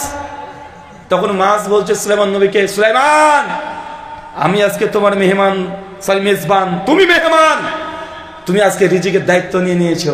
শোনো, আমার যতক্ষণ মুখ হা করে থাকবো তোমাকে ততক্ষণ খাবার দিতে থাকতে হবে। যখন পেট পূর্ণ হয়ে যাবে আমি মুখ বন্ধ করে এমনি পানিতে চলে যাব। রাজি? সুলাইমান নবী বলছে, আরে 50 কিলোমিটার খাবার রান্না করেছি, তুই 1টা মাছ খাবি কত রে? আরে ঠিক আছে জিন দাও। এখন জিন দিতে যত শুরু করে মাছ তত খেয়ে নিয়ে হা আরো দে। নবী সুলাইমান বলছে, এইভাবে তো হবে না কাজ। এই মাছ এদের খাবার সাজানো আছে, তো যা মন চায় যতটুকু মন চায় তুই নিজে খা, খেয়ে পানির তলে আগে যা। মাছ করেছে কি, একবারে এমন এক হা করেছে, 1 লুকমাতে 50 কিলোমিটার খাবার যা আছে, গরু ছাগল দুম্বা ভেড়া উট পশু পাখি যা রান্না করেছে সবগুলো রান্না করা খাবার নবী ওই মাছ 1 লুকমাতে খেয়ে ঢেকুর তোলে বলছে, নবী সুলাইমান আরো দাও। এবার তো বিপদে, খাবার তো আর নাই। এতক্ষণ তো অনেক কিছুই বলেছে, খাবার তো আর নেই। তখন নবী সুলাইমান আর কিছু বলে না। মাছ সঙ্গে বলছে, আল্লাহ নবী সুলাইমান তুমি একদিন নিজেকে দায়ভার নিয়েছো, তুমি আমাকে তৃপ্তি সহকারে খেতে দিতে পারোনি। আমি তোমার নামে আল্লাহর কাছে আমি এই রিজিককে না দেওয়ার জন্য অভিযোগ উপস্থাপন করব। এই বলে মাছ তখন চলে গেল পানির তলে। আল্লাহ নবী সুলাইমান তখন তিনি মাটিতে লুটিয়ে পড়ে সিজদা দিচ্ছেন, আর রাজ্জাক আল্লাহ, তুমি রাজ্জাক, তুমি একমাত্র রাজ্জাক। এই আলোচনা শোনা আছে না নাই? আছে না নাই? কিন্তু ঘটনা পুরোটাই মিথ্যা, প্রথম থেকে শেষ পর্যন্ত গোটাটাই জাল। আপনি ভাবতেন একটু কোরআনের তাফসীর, জি না, আমার জানা মতে পৃথিবীতে যতগুলো আরবি হোক উর্দু হোক কোন তাফসীরে এই ঘটনা নাই। তাফসীর কুরতুবী উঠে দেখেন, তাফসীর তাবারি, তাফসীর কাশশাফ, বাইজাবি যা আছে, রুহুল মানি, রুহুল বায়ান, হানাফি শাফি মালিকি হাম্বলি দেওবন্দি বেরলভি জামাত ইসলামী চরমনাই ইনাদপুরি জোনপুরি রাজারবাগী ফুলতুলি দেওয়ানবাগী আট্টসি কোন কিতাবে এই ঘটনা আপনি তাফসীরের মধ্যে পাবেন না। কিন্তু মানুষ বলছে আছে না নাই? তাহলে বলতেন তাহলে তাফসীরে মানে হাদিসে আছে। আমি বললাম সহিহ তো দূরের কথা, যায়িফ তো দূরের কথা, জাল কোন হাদিসেও এই ঘটনা নাই। তাহলে হুজুর মনে ইসরায়েলি রিওয়ায়েতে আছে, আপনারা আমার সম্পর্কে যারা জানেন তারা একটু হলেও বুঝেন, যে আমি ইহুদি এবং খ্রিস্টান ধর্ম নিয়ে পড়াশোনা করেছি। আমার লাইব্রেরি INC প্রায় 103-এর অধিক Bible, Old Testament, New Testament, Tanakh, তওরাত, তালমুদ আলহামদুলিল্লাহ বেশ কয়েকবার আমার পড়াও আছে এবং খ্রিস্টানদের সঙ্গে বিতর্ক আছে না নাই। তার মানে আমি সেই গ্রন্থগুলো সম্পর্কে ভালোভাবে অবগত। আমি চ্যালেঞ্জ করে বলতে পারি কোন ইসরায়েল রেয়াতেও এই ঘটনা নাই। কিন্তু বক্তা বলছে যে চাচা, তার মানে এরকম অনেক ঘটনা আছে, কয়েকশো ঘটনা বলতে পারবো, হাদিসে নেই, কিন্তু আমরা আলোচকরা আলোচনা করছি কেন? এটা আপনাদের জন্য। কেন আমি যখন কটা কাটা কোরআন হাদিসের কথাগুলো বলবো আপনার শুনতে ভালো লাগবে না, যতক্ষণ সুর না দিচ্ছি আর গল্প না করছি। এই যে গল্পর আকারে যখন ঘটনা বলেছি সমস্ত মানুষ কান খাড়া করে শুনছিল যে এই তো ওয়াজ, এই তো ওয়াজ, কিন্তু ওয়াজ না, ডাহা জাল, মানে একটা হরফ নাই কোরআন হাদিসে, গোটাটাই। আচ্ছা আপনাকে সাদা মনে সাদা প্রশ্ন, বলেন তো তুমি মাছ কি রান্না করা গরু গোস খায়? বক্তা খাওয়াচ্ছে যে তুমি মাছ কি সমুদ্রের মাছ খাবে রান্না করা? ওকে পাখি রোস্ট খাবে? বক্তা খাওয়াচ্ছে যে 50 কিলোমিটার মানে খাবার একটা তিন মাসে খেতে পারে, খেতে পারবে? তা আপনি যে সুবহানাল্লাহ বলেন। আমাদের ভারতে একজন পূর্বাঞ্চক মানে হিন্দু সনাতনী দাদারা, তারা ধর্ম যে প্রচার করে, বাল্মীকি রামায়ণ এবং কীর্তিরসী রামায়ণ বিভিন্ন জায়গায় লেখা আছে একদিন রামচন্দ্র, লক্ষণ আর সীতা নাম তিনটে জানা আছে, রাম, লক্ষণ, সীতা। রামের স্ত্রীর নাম সীতা, রামের ভাইয়ের নাম লক্ষণ। লক্ষণ সীতাকে লক্ষণ রেখা দিয়ে দিয়েছে, গোল করে ঘিরে দিয়েছে যে বৌদি খবরদার এ দাগ ভেদ করে যাবে না, যদি যাও রাবণ তোমাকে হরণ করে নিয়ে চলে যাবে। এখন এই কথা বলেছে, কিন্তু রাবণ ফকিরের বেশ ধরে ভিক্ষা চাওয়ার নাম করে চলে এসেছে। সীতা তখন ভিক্ষা দেওয়ার জন্য বেরিয়ে আছে, সীতাকে হরণ করে নিয়ে লঙ্কাতে নিয়ে চলে গেছে রাবণ। রামচন্দ্র বাড়িতে এসে দেখছে যে সীতা নাই। ভগবান রাম তখন কান্না করছে, কেন? ভগবান রামের বউকে কিডন্যাপ করে নিয়ে চলে গেছে, ভগবানের বউ কিডন্যাপ হয়ে গেছে। ভগবান কাঁদছে, ও জঙ্গলে চলে যায়। কখন হরিণকে জিজ্ঞাসা করে, এ হরিণ, হেমরিগো, আমার স্ত্রীকে তুমি কখনো দেখেছো? বলছে না আমি দেখিনি। সবাইকে জিজ্ঞাসা করে রাম। ভগবান কান্না করছে, বউ কিডন্যাপ হাইজ্যাক হয়ে গেছে। কেউ যখন পারে না, লক্ষণকে বলছে, লক্ষণ এসে বলছে, বাবা ভাই রাম, দাদা আমি তো আমার বৌদিকে যেন রাবণ হরণ করতে না পারে লক্ষণ রেখা দিয়ে দিয়েছি, কিন্তু লক্ষণ রেখা ভেদ করে চলে গেছে। এখন তো তাকে তো আর পাওয়া যাবে না, কোথায় গিয়েছে কেউ জানে না। দূর থেকে ছুটতে ছুটতে চলে এসেছে হনুমান, রাম ভক্ত, জয় শ্রীরাম চিৎকার মেরে প্রণাম করে মাটিতে লুটিয়ে পড়েছে। এখন কদমবুসি করে বলছেন যে প্রভু রাম, আমি জানি মাতা সীতাকে কে হরণ করেছে। কে করেছে? বলছে রাবণ, তিনি লঙ্কায় নিয়ে চলে গেছে। সঙ্গে সঙ্গে নারায়ণ ঋষি এসে বলছে নারায়ণ নারায়ণ, এই করে এসে অনেক বড় ঘটনা এসে তখন বলছে যে দেবী সীতাকে উদ্ধার করতে হবে, কিন্তু শর্ত একটা, আজকে সূর্য যেন না ডুবে, সূর্য ডোবার আগেই দেবী সীতাকে উদ্ধার করতে হবে লঙ্কা থেকে। যখন এই কথা বলেছে সঙ্গে সঙ্গে ছুটে গিয়ে, কে জানেন তোমার? হনুমান উড়ে গিয়ে, হনুমান উড়ছে, কে উড়ছে? হনুমান উড়ে চলে গেছে, যে সূর্যকে দেখে টুক করে ধরে গিলে খেয়ে নিয়েছে, সূর্য খেয়ে ফেলেছে। হাসি লাগছে না যে হনুমান সূর্যকে খেয়ে নিয়েছে? আমার সাদা মনে সাদা প্রশ্ন, যতগুলো রামায়ণ আছে প্রায় 300 রামায়ণ আছে, এতগুলো রামায়ণের মধ্যে এই যে হনুমানজি যে সূর্যকে খেয়ে নিল, খেয়েছে এটা রামায়ণে আছে, কিন্তু বের হয়েছে কোন দিক দিয়ে এটা রামায়ণের নাই।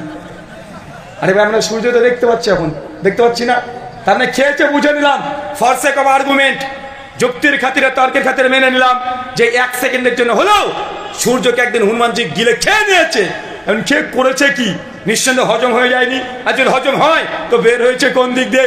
আকাশে তো ঠিকই সূর্য আছে, কোন দিক দিয়ে বের হয়েছে এর কোনো প্রমাণ পাওয়া যায় না। আমার এটা প্রশ্ন না, যারা মোটামুটি অ্যাস্ট্রোলজি নিয়ে পড়াশোনা করেছেন, মেটাফিজিক্স নিয়ে যারা পড়াশোনা করেছেন, কোয়ান্টাম মেটার নিয়ে যারা পড়াশোনা করেছেন, তারা জানেন আমাদের এই পৃথিবী চাচা কত বড়, কত বড় না? বাংলাদেশ এত বড়, বাংলাদেশের চাইতে ভারত কত বড় জানেন আপনি? বাংলাদেশের মানুষের চেয়ে 18 কোটি, ভারতে আসছে 140 কোটি। তার মানে বাংলাদেশের তুলনায় ভারত কত বড়। আর বাংলাদেশ, ভারত, পাকিস্তান, চীন, নেপাল, ভুটান, ইংল্যান্ড, হল্যান্ড যা আছে, সৌদি, কুয়েত, কাতার, বাহরাইন, মালয়েশিয়া, ইন্দোনেশিয়া, যতগুলো দেশ, প্রায় 250 রাষ্ট্র নিয়ে একটা পৃথিবী। চিন্তা করছেন পৃথিবী কত বড়? চাচা সূর্য দেখতে পান? সূর্য দেখা যায় না? তাহলে সকালবেলায় যদি সূর্য দেখবেন, সূর্যের সাইজ কতটুকু?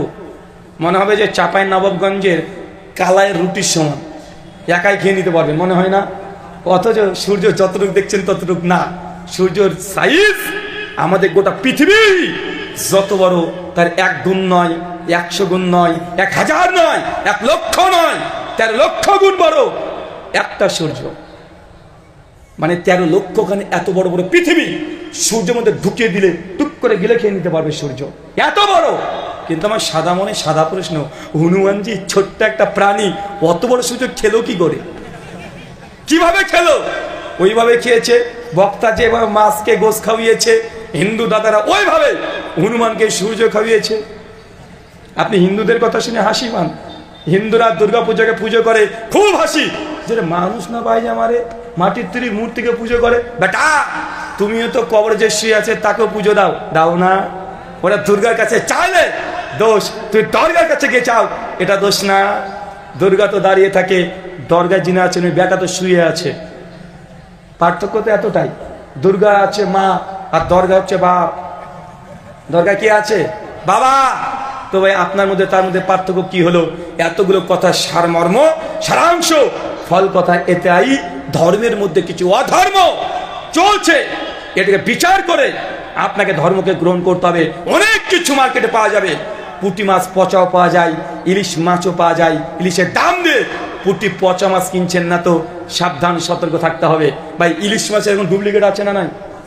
হ্যাঁ, দেখতে ইলিশ মাছের মতো লাগে, গন্ধ ইলিশ মাছের মতো, কিন্তু খেতে গেলে বোঝা যায় মালটা ইলিশ না, অন্য কোনো মাছ। আছে না নাই?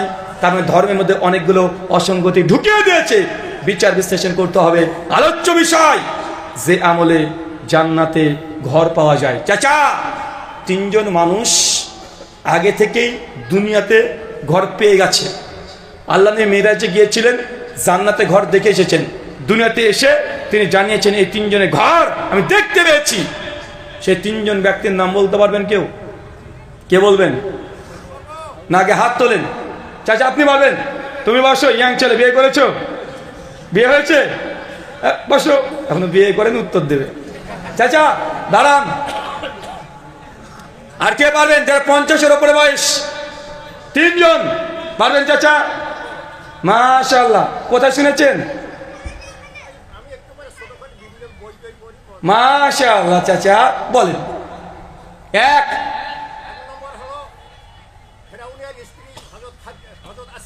আসিয়া, মাশাআল্লাহ।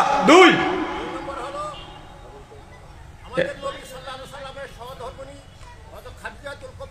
খাদিজাতুল কুবরা, মাশাআল্লাহ। 3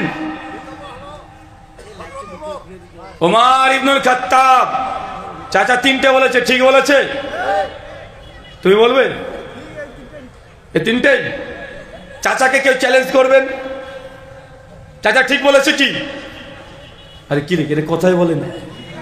আর ঠিক বলেছে এই পক্ষে কে কে আছেন? হাত তোলেন। আচ্ছা চাচা যে ভুল বলেছে কে কে আছেন? হাত তোলেন। কি রে ভাই, বাকিগুলো কি নির্দল? মাশাআল্লাহ। চাচা আপনার উত্তর একদম ঠিক, আলহামদুলিল্লাহ। বসেন। চাচাকে ইসমাইল আমার লেখে একটা বই দিয়ে দিবে উপহার চাচাকে। চাচা যার সঙ্গে বই নিয়ে যাবেন। ঠিক আছে, শুকরান। মাশাআল্লাহ। 3 জন নাম চাচা 3টে ঠিক বলে দিয়েছে। 1 আসিয়া, 2 খাদিজাতুল কুবরা, 3 ওমর ইবনুল খাত্তাব। মনে থাকবে ইনশাআল্লাহ? মনে থাকবে তো? চলেন 3 জনের ব্যাপারে সংক্ষিপ্ত আগে জেনে আসি।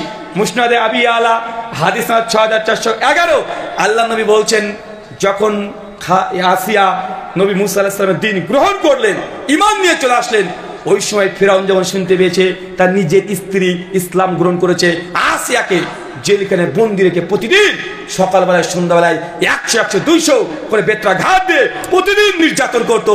আসিয়া বারবার চিৎকার মেরে জেলখানা থেকে বলতো, আল্লাহকে, আল্লাহ এ দুনিয়াতে ফিরআউনের রাজপ্রাসাদের দরকার নেই, এই অট্টালিকার দরকার নেই, আল্লাহ তুই জান্নাতে আমার জন্য একটা ঘর নির্মাণ করো। সূরা তাহরিম আয়াত নম্বর 11-তে আল্লাহ সুবহানাহু ওয়া তাআলা 1500 বছর পর তিনি জানাচ্ছেন আসিয়া সেই দিনকার দোয়া আল্লাহ কবুল করেছেন। জান্নাতে আসিয়ার জন্য ঘর আল্লাহ কনফার্ম করে দিয়েছিলেন মৃত্যুর আগে আসিয়ার সামনে জান্নাতে কোন ঘর পাবে এটা এক ঝলক দেখিয়েও দিয়েছেন। কে নাম বলেন তো? আসিয়া। আসিয়া কার স্ত্রী? ফেরাউন। ফেরাউন ভালো না খারাপ? কেন রে ভাই? তার স্ত্রী তাহলে জান্নাতে কেউ ঘর পেয়ে যাচ্ছে। তার মানে বুঝতে পারছেন আপনি যে আসিয়া ফেরাউনের স্ত্রী হওয়ার পরেও জান্নাতে ঘর পাচ্ছে। কারণ কি? মুহাদ্দিসগণ অনেকগুলো কারণ ব্যাখ্যা করেছে। এক, ঈমান অটল ছিল। দুই, আসিয়া ধৈর্য সবর এত উঁচু মানের যে ফেরাউনের মতো বদ মানুষের সঙ্গে সংসার করেছে, জীবনে ফেরাউনের বিরুদ্ধে কোনো অভিযোগ করেনি। একটাই অভিযোগ যে তিনি ঈমান এনেছেন আল্লাহর প্রতি, কিন্তু আসিয়া ফেরাউনের বিরুদ্ধে কোনোদিন একটা অভিযোগ আনে নাই। তার সবর ধৈর্য এত উঁচু মানের যারা জান্নাতে ঘরে দিয়ে দিয়েছে। আমাদের মায়েদেরকে দেখেন, একটু যদি 19-20 আপনার সঙ্গে হয়ে যায় ডাইরেক্ট মুখের উপরে বলে দিবে 20 বছর ধরে তোমার সঙ্গে সংসার করছি, 20 বছর ধরে তুমি জিন্দেগিতে আমাকে শান্তি দিলা না। আছে না নাই? ডাইরেক্ট মুখের উপরে বলে দিবে। একটু যদি 19-20 হয়ে যায়, আরে আমি বলে তোমার সংসার করে গেলাম, অন্য কোনো মেয়ে হলে না তোমার ভাত খেত না। বলে কি বলে না? কথা বলেন, বলে আপনাদের দিকে ডাইরেক্ট মুখের উপরে বলে দিবে যে আমি বলে সংসার করলাম, অন্য কোনো মেয়ে জিন্দেগিতে তোমার ভাত খেত না। কবে পালিয়ে যেত, কবে চলে যেত। আমি একদিন আলোচনা করেছি প্রশ্নোত্তর পর্বে, একজন যুবক তরুণ নতুন বিয়ে করেছে, 10-12 বছর হয়তো হয়েছে, আগে প্রশ্ন লিখে পাঠিয়ে দিয়েছে যে হুজুর আমার বউ বিয়ের পরে না হলেও কমপক্ষে মনে হয় 1-2 বারের কথা বলেছে, একটু ঝামেলা হলে আমাকে বলে যে আমি বলে সংসার করলাম, অন্য কোনো মেয়ে পারতো না। তো বলেন তো আমাকে একটু মাসলা দেন, এই বউকে কি তালাক দেওয়া যাবে? তার মানে কত টেনশনে আছে, চিন্তা করেছেন? কত জ্বালাতে আছে। আমি তখন বলছি আমি যদি ফতোয়া দিয়ে দিই আর তুমি তখন তালাকটা দিয়ে দেবা, তোমার বউ সারা জীবনকে গালি দিবে, ওই ভিডিও তো দেখবার গালি দিবে, এই হুজুর হচ্ছে শয়তান, এই আমার সংসারটা নষ্ট করেছে। আচ্ছা ওই ব্যাপারে আমি যেতে চাই না বাবা, তবে মাসলা যেহেতু চেয়েছো একটু টক ঝাল লবণ একটু বেশি করে তোমাকে একটা উত্তর দিচ্ছি, তাবিজ দিচ্ছি, এই তাবিজটা কাজে লাগাবে, দেখবার দ্রুত সেকেন্ডের মধ্যে কাজ করবে। তাবিজ লাগবে আপনাদের? আচ্ছা কে কে টেনশনে আছেন? হ্যাঁ, ওই পেছনে একজন হাত তুলেছে। ভাই তুই হাত নামা, ক্যামেরাম্যান যদি একবার ওইদিকে ক্যামেরা করে জুম করে দেখিয়ে দেয়, আর বাড়িতে বউ যদি দেখে বাড়িতে ঢোকায় বন্ধ হয়ে যাবে। একটা ছোট্ট তাবিজ আমি সে ভাইকে বলেছিলাম, যখনই ঝামেলার সময় বউটা এই কথা বলবে, বউকে হাসি মুখেই কানে কানে গিয়ে বলবেন যে শোনো একটা চান্স নিয়ে দেখবো নাকি, একবার একটা চান্স দাও। তুমি যে বলছো অন্য কোনো মেয়ে আমার সঙ্গে সংসার করতে পারবে না, তোমাকে যদি তালাক দিই তুমি তো বাপের বাড়ি চলে যাবে, নতুন আমি একটা বিয়ে করলে সে সংসার করছে কেমন তুমি তো বুঝতে পারবে না, তো তুমি এই ঘরে থাকবে, একটা নতুন নিয়ে আসি এই ঘরে রেখে দেবো, দেখো যে আমার সঙ্গে চলতে পারে কি পারে না। এ তবে চলবে তো? এই কথাই একবার বলে দিবেন, জিন্দগিতে জবান দিয়ে কথা আর বলবে না, একবার শুধু বলেই দেখেন। তার মানে বুঝলাম যে আমাদের মায়েরা অধিকাংশ ক্ষেত্রে একটু নির্বিষ হলে স্বামীর বিরুদ্ধে অভিযোগ আছে না নাই। আমরা অনেক বক্তারা অনেক রকমের আলোচনা করি, সেই দিকে যাচ্ছি না। 2, খাদিজাতুল কুবরা। কি নাম বললাম? খাদিজা। সে বুখারী 32-42 নম্বর হাদিস। আল্লাহ নবী বলছেন হঠাৎ একদিন দেখছি ফেরেশতা জিবরিল আমার ঘরে চলে এসেছেন। এসে জিবরিল বলছেন ইয়া রাসূলুল্লাহ, ওই দেখেন খাদিজা আসছে, তার হাতে খাবারের পাত্র আছে, আপনার দিকে এগিয়ে আসছে।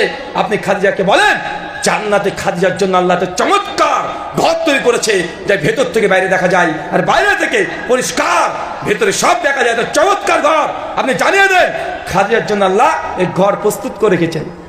তার মানে কি বুঝলাম? 2 নম্বর কে? খাদিজা। 3, ওমর ইবনুল খাত্তাব।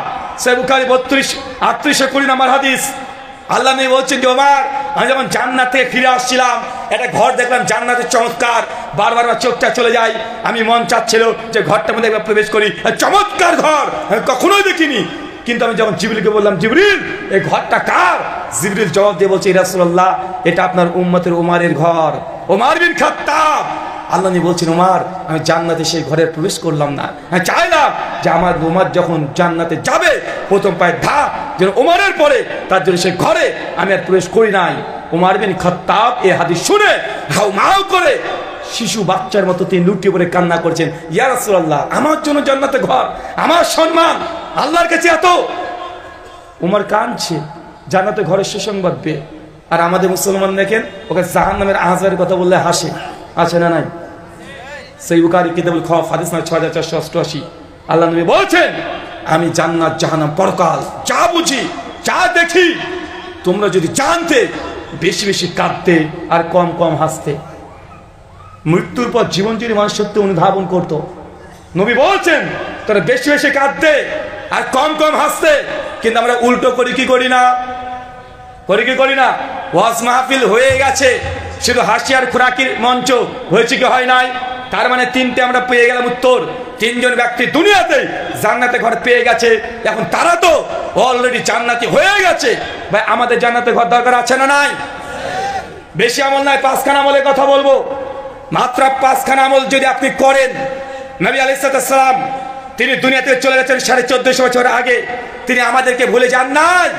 তিনি আমাদেরকে জান্নাতে যেন ঘর দিতে পারেন এই জন্য কিছু আমলের শিক্ষা দিয়ে গেছেন, যে নবীকে আমরা 2 চোখ দিয়ে দেখিনি, 2 কান দিয়ে, যার কথা আমরা শ্রবণে করিনি, যার পেছনে 1 রাকাত আমরা নামাজ পড়িনি, যার বাড়ির দূরত্ব থেকে আমার বাড়ির দূরত্ব 7,500, সেই নবীকে আমরা ভালোবাসি কি বাসি না?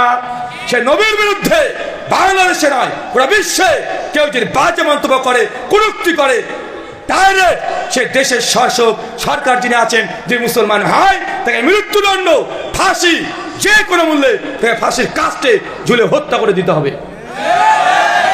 তিনি নবী। তোমার যদি অভিযোগ থাকে, নবীর প্রতি যদি অভিযোগ থাকে, যারা মুসলমান, তুমি হতে পারে নাস্তিক, হতে পারে খ্রিস্টান, হতে পারে ইহুদি, হতে পারে সনাতনী, যদি আমার নবীর বিরুদ্ধে তোমার কোনো অভিযোগ থাকে, আমার নবীর চাইতে দামি কোনো মানুষ থাকে, আসো তোমার আদর্শবান ব্যক্তিকে নিয়ে আসো, আমি আমার নবীকে নিয়ে আসছি, হোক আলোচনা, হোক বিতর্ক, আমি সর্বদা 24 ঘন্টা এই বাহাস, এই বিতর্ক নবীর সম্মানের জন্য করতে রাজি আছি ইনশাআল্লাহ। কেন এর আগে দেখেন নাই বাংলাদেশে এই যে কি নাস্তিক একটা ছিল, ও আল্লাহ নবী 6 বছর 9 বছরের বিয়ে নিয়ে অভিযোগ করেছিল, আলোচনা হয়েছে কি হয় নাই? নাস্তিকরা বুঝে নিয়েছে যে মুসলমান যারা ডিবেট করে, বাহাস করে, তাদের সঙ্গে তারা এক পায়ে দাঁড়িয়ে 10 মিনিট টিকতে পারবে না। কিন্তু তারা সোশ্যাল মিডিয়া প্ল্যাটফর্মগুলোকে গরম করে রেখে দিয়েছে। আল্লাহ সুবহানাহু ওয়া তাআলা এই বাতিলদেরকে প্রতিহত করার জন্য গোটা বাংলার কোনায় কোনায় তো দাঁড়িয়ে আল্লাহর জন্য কাজ করবে, এবং বাংলাদেশ থেকে 100 জন নির্ভীক সন্তান তুমি দাও, চলে পড়ে আমিন। চলেন 5খানা আমল, যে 5খানা আমল করলে আপনি ওমর বিন খাত্তাবের মতো জান্নাতে ঘর পেয়ে যাবেন। আমল করবো তো ইনশাআল্লাহ।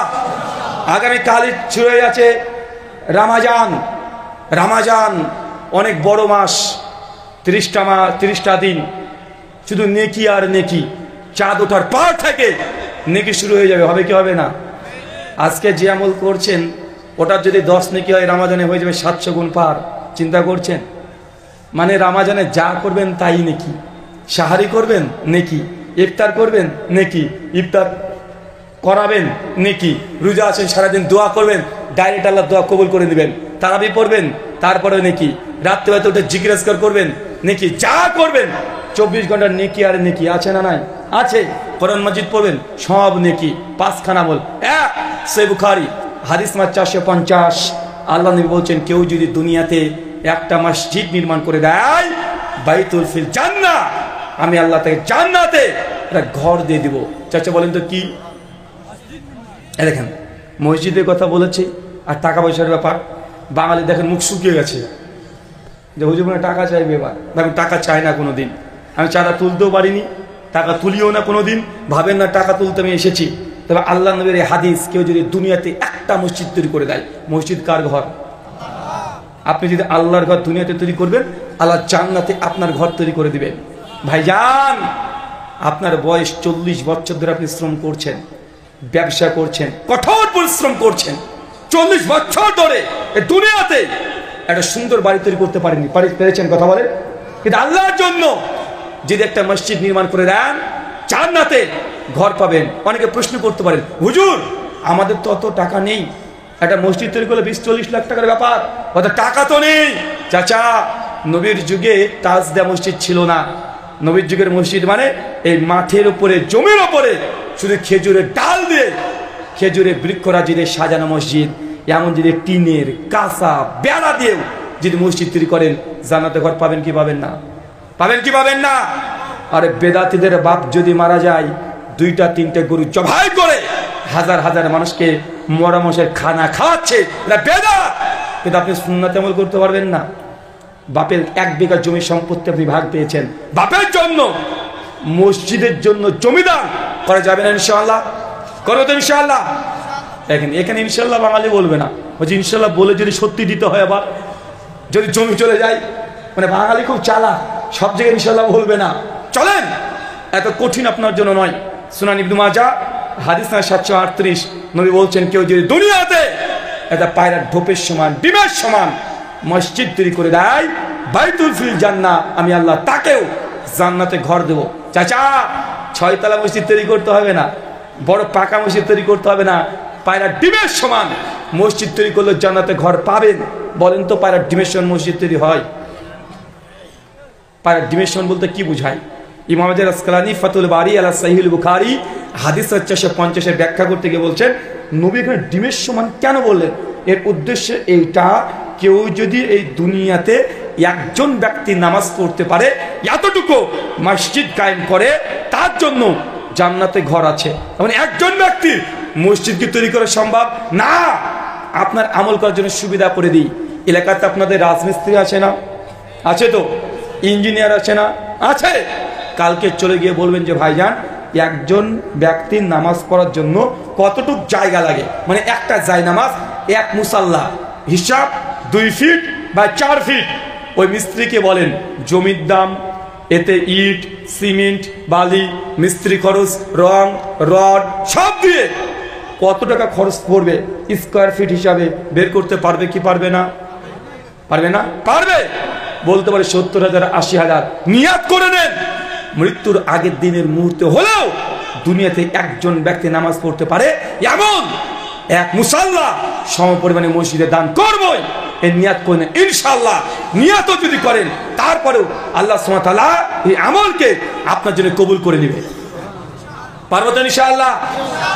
ওমর বিন খাত্তাব যদি জান্নাতে ঘর পায়, আমরা কি নবীর উম্মত না? আমরা কি পারবো না? আর আমরাও পারবো। নবী আমাদেরকে বলেছেন যে তোমরাও পারবে। অবশ্যই সাহাবীরা যদি শত শত বিঘা জমি যদি দান করে দিতে পারে জান্নাতের জন্য, তাই 1 মুসাল্লা আপনি মসজিদে দান করতে পারবেন না? অবশ্যই পারবেন। আল্লাহ আপনাদের দান করার জন্য হাতকে প্রশস্ত করে দিক, সর্বোপরি আমিন। 2 সুনান তিরমিজি হাদিস নম্বর 415। চাচা, এই আমলটা আপনার জন্য। নবী বলছেন, কেউ যদি ফরজ নামাজের পরে 12 রাকাত সুন্নাত নামাজ হেফাজত করে, বাইতুল ফিল জান্নাহ, আমি আল্লাহ তাকে জান্নাতে ঘর দিয়ে দেব। চাচা, কোন নামাজ? সুন্নাত নামাজ। কখন পড়বেন? জোহরের আগে 4, পরে 2, মাগরিবের পরে 2, এশার পরে 2, ফজরের আগে 2, টোটাল 12 রাকাত নামাজ কেউ পড়লে জান্নাতে ঘর পেয়ে যাবেন। হুজুর, ফজরে জামাতে ঢুকেছি, সেই সময় দেখছি ইমাম সাহেব ফরজ নামাজের জন্য দাঁড়িয়ে গেছে, এই সময় তো সুন্নাত পড়তে পারলাম না, কি করব? চাচা, জামাতে শরীক হয়ে যান, নামাজ শেষ করেন, তারপরে জিকির আজকার করে 2 রাকাত সুন্নাত নামাজ পড়ে নেবেন। সুন্নাত নামাজকে পরিত্যাগ করবেন না। এই 12 রাকাত সুন্নাত নামাজ, এই আমলটা আহলে হাদিসদের চাইতে হানাফি ভাইরা বেশি করে। কারা বেশি করে? হানাফি ভাইরা বেশি করে। অধিকাংশ আহলে হাদিসরা সুন্নাত পড়তে চায় না, পড়ে কিন্তু গাফিল আছে না? নাই কথা বলেন, আছে। ভাইজান, হানাফি ভাইরা সুন্নাত 12 রাকাত তো পড়ে, এবং তারপরে 2 রাকাত করে নফল নামাজও পড়ে, আছে না নাই? চাচা, আপনাকে একটা নসিহত করে যাই। সহিহ বুখারী 731 নম্বর হাদিস, আল্লাহ নবী বলছেন, পুরুষ মানুষের জন্য সুন্নাত নফল নামাজগুলো মসজিদে পড়া চাইতে বাড়িতে পড়া উত্তম। কোথায় পড়া উত্তম? বাড়িতে। চাচা, আপনি কোথায় পড়েন? কোথায় পড়েন? মসজিদে। কেন? ওযু কোথায় করছেন? মসজিদে। কেন? বাড়িতে ওযু নাই, বাড়িতে পানি নাই আপনার, কেন মসজিদে ওযু করতে হবে? আল্লাহ নবী বলছেন, সুন্নাত নফল নামাজ মসজিদের চাইতে ছেলে মানুষের জন্য বাড়িতে উত্তম। আজ থেকে ইনশাআল্লাহ ফজরে সুন্নাত কোথায় পড়বেন? কোথায়? মসজিদে পড়া নাজায়েজ নয়, মসজিদে পড়া হারাম নয়, তবে মসজিদে পড়লে যা নাকি তার চেয়ে ডবল নাকি কোথায়? বাড়িতে। মসজিদ শুধু ফরজ নামাজ হবে। কি নামাজ? ফরজ নামাজ। মসজিদে কি নামাজ হবে? কথা বলেন। মসজিদে শুধু ফরজ নামাজ, যাবতীয় সুন্নাত নামাজ, নফল নামাজ সবগুলো বাড়িতে। আবু বকর, ওসমান, আলী, 4 খলিফা, অজস্র সাহাবী, তাদের প্রত্যেকের বাড়িতে একটা আলাদা ঘর থাকতো, আলাদা একটা কক্ষ থাকতো, যে ঘর নাম তারা দিত ইবাদত খানা। ওই ঘরে তার তাহাজ্জুদের নামাজ পড়তো, কোরআন কারীম পাঠ করতো, তাসবিহ, তাহলিল, জিকির, আজকার সবকিছু ওই ঘরে করতো। ভাইজান, আপনার বাড়িতে সবার ঘর আছে, আল্লাহর ঘর কই? ইবাদত করার জায়গা কই? প্রত্যেক সাহাবীদের সুন্নাহ, তারা ঘরের মধ্যে একটা ঘর তৈরি করে ফেলতো, টিনের দিয়ে হোক, বেড়া দিয়ে হোক, পাতা দিয়ে হোক, বাড়ির পেছনে হোক, ছাদের উপরে হোক, ভাঙা হলেও একটা ঘর তৈরি করেন, নাম দেবেন ইবাদত খানা, জায়নামাজ বিছিয়ে রাখবেন, আতসের গোলাপ দিয়ে সুগন্ধি করে রাখবেন, কোরআন মাজিদকে সাজিয়ে রাখবেন। যখনই মন চাইবে আল্লাহর সঙ্গে কথা বলতে, ওযু করে 2 রাকাত নামাজ পড়ে আল্লাহর কাছে কাঁদাকাটি করেন। যত সুন্নাত নামাজ আছে ওই ঘরে পড়েন। আপনার স্ত্রী, আপনার মা, আপনার মেয়ে, আপনার বৌমা সবাই এই বাড়িতে নামাজ করে জামাতে পড়বে। কথা বুঝতে পারলেন না মনে হয়? আপনি বলছেন যে হুজুর নামাজ পড়ি, নামাজে মন বসে না। বসবে কি হবে? নামাজের পরিবেশ এখন তৈরি করতে পারেননি, এখন নামাজের পরিবেশ তৈরি করতে পারেন নাই, বিদায় নামাজে মন আসে না। চাচা কয় রাকাত নামাজ বললাম? 12 রাকাত। সুন্নাতগুলো কোথায় পড়বেন? সব বাড়িতে। ফরজ নামাজগুলো মসজিদে। রমজান কাল থেকে শুরু হয়ে যাচ্ছে, এমন করবে ইনশাআল্লাহ নেকি আর নেকি। 3 একদম সহজ দিয়ে বা সুনান দারিমি হাদিস নাম্বার 435 সনদ হাসান, শেখ আলবানী সহিহুল জামি হাদিস নাম্বার 744 সনদ সহিহ বলেছেন। আল্লাহ নবী বলছেন, কেউ যদি প্রতিদিন 10 বার সূরাতুল ইখলাস। চাচা কোন সূরা? সূরা ইখলাস জানা আছে?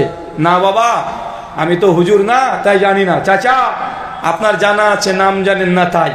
অনেক বাঙালিকে যদি বলেন এই তুই সূরা ফিল পড়তো, বলছে আমি বাবা ফিল সূরা জানি না, আমি হুজুর না। তো আলাম তারাটা বলতো, মানে গট গট করে কোটা বলে দেয়, আছে না নাই? মানে সূরা জানে, নাম জানে না। চাচা সূরা ইখলাস কোন সূরা? ওই যে কুল হুয়াল্লাহু আহাদ, বলো তিনি আল্লাহ এক এবং অদ্বিতীয়। আল্লাহুস সামাদ, তিনি আল্লাহ কারো মুখাপেক্ষী নন। লাম ইয়ালিদ ওয়া লাম ইউলাদ, তিনি আল্লাহ কাউকে জন্ম দেন নাই, তিনিও কারো জন্ম নেন নাই। ওয়া লাম ইয়াকুল্লাহু কুফুয়ান আহাদ, আল্লাহর সমকক্ষ সমতুল্য কেউ নেই। কেউ যদি সূরা ইখলাস প্রতিদিন 10 বার পাঠ করতে পারে, নবী বলছেন বাইতুল ফিল জান্নাহ, তার জন্য জান্নাতে ঘর রেডি থাকবে। পারবো তো ইনশাআল্লাহ? চাচা 10 বার পড়তে পারবো তো ইনশাআল্লাহ? মিস করা যাবে না। অনেকে বলছে হুজুর কি বলেন আপনি, পড়তে পারবো মানে অলরেডি পড়ে ফেলেছি বলতে বলতে 7 নম্বর পর্যন্ত হয়ে গেছে, আর মনে মনে ভাবছে জান্নাতে অনেক ঘরের ছাদ ঢালে চলছে। ভাই এত সহজ নয়। মানে একদিন আপনি আজকে মানে আমল করলেন হয়ে গেলে এমনটা নয়। এই আমল মানে এটা খাস আমল, মৃত্যুবন্তি আমলটা থাকবে। হুজুর কোন সময় পড়বো? যে কোনো সময়, কোন টাইম নির্দিষ্ট নয়। 24 ঘন্টায় আজ মাগরিব থেকে কাল মাগরিব পর্যন্ত যখন মন চাই তখনই 10 বার সূরা ইখলাস পড়ে নেবেন, জান্নাতে ঘর পেয়ে যাবেন। মায়েরা, হুজুর এ মাসে আমি ঋতুস্রাব অবস্থায় আছি, মেস হায়েস্ট পিরিয়ড রজশালা রজ অবস্থায় আছি, নাপাক অবস্থায় আছি, গোসল ফরজ অবস্থায় আছি, আমি কি তাহলে সূরা ইখলাস সেই সময় পড়তে পারবো? জি, সেই সময়তে সূরা ইখলাস আপনি পাঠ করতে পারবেন, কোনো সমস্যা নেই। যখন গোসল ফরজ হয়ে থাকে, যখন নাপাক থাকে শরীরে, সেই সময়তে কোরআন মাজিদকে টাচ করা হারাম, কিন্তু মাথায় মুখস্থ থাকলে পড়া যাবে, কোনো সমস্যা নেই। যখন গোসল ফরজ থাকে, যখন নাপাক রজস্বল অবস্থায় থাকেন, সেই সময় নামাজ পড়া জায়েজ নয়, সেই কোরআন মাজিদের টাচ করা জায়েজ নয়, ও হজে তাপ করা জায়েজ নয়, উমরাতে তাপ করা জায়েজ নয়, মসজিদে অবস্থান করা জায়েজ নয়, রোজা রাখা জায়েজ নয়, কিন্তু মাথায় যদি কোরআন, দোয়া, জিকির, আজকার, তাসবিহ, তাহলিল